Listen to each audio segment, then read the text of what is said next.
Susunod na programa ay rated SPG. Ito ay nangangailangan ng striktong patnubay at gabay ng magulang. So yan guys, nagalit nga itong si Matt dito kay Franco dahil bakit nga daw muntik na itong ipahamak ang anak sa halip daw na pigilan niya ito. Yan, sama-sama nitong balak pero sinursulan pa daw. So ito, nagagalit talaga itong si Matt dahil pinagkatiwalaan niya ito para sa anak. My gosh, ito talagang si Franco.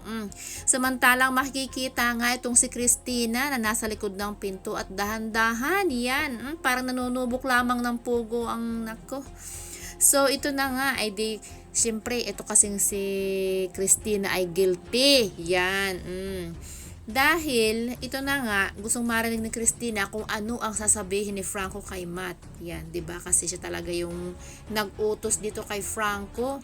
At siyempre, bakit syempre hindi naman ito alam ni Franco eh. So itong clinic na ito talaga ang may alam nito ay walang iba kung hindi itong si Christina na sinabi lang dito kay Franco para samahan yan itong si Sandra. Ay di para pasakitan nga yan itong si Rose, di ba? Kasi alam ni Christina na kapag sinaktan ni Sandra ang kanyang sarili at ang kanyang anak, talagang makukonsensya itong si Rose. Kaya naman, naku, kagigil talaga itong si Christina. Nawala nga ang lola na si Lily, nito ni Sandra, aba, ay ito namang si Christina talaga ang pumalit. So, yan guys. Inaako na nga nito ni Franco ang anak ni Sandra, 'di ba? At sinabi na handa niyang panagutan at maging tatay nga ng anak ni Sandra at handa niya itong pakasalan. Pero syempre, tumanggi pa rin itong si Sandra, yan. At ayaw na ayaw nga. Syempre itong si Sandra, mahal na mahal talaga nito si Renz.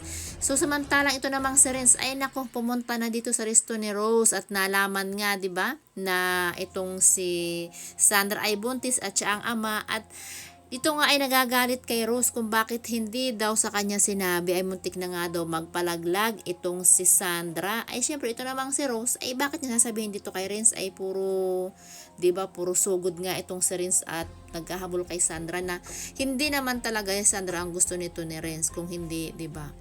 Alam na natin 'yun.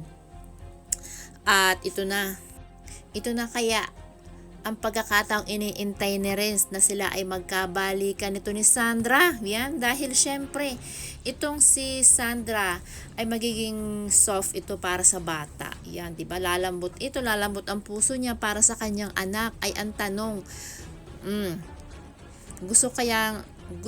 gugustuhin kaya nito ni Sandra na mabuo ang kanyang pamilya at magkaroon ng tatay ang kanyang anak at patawarin na itong si Renz, yan, 'di ba?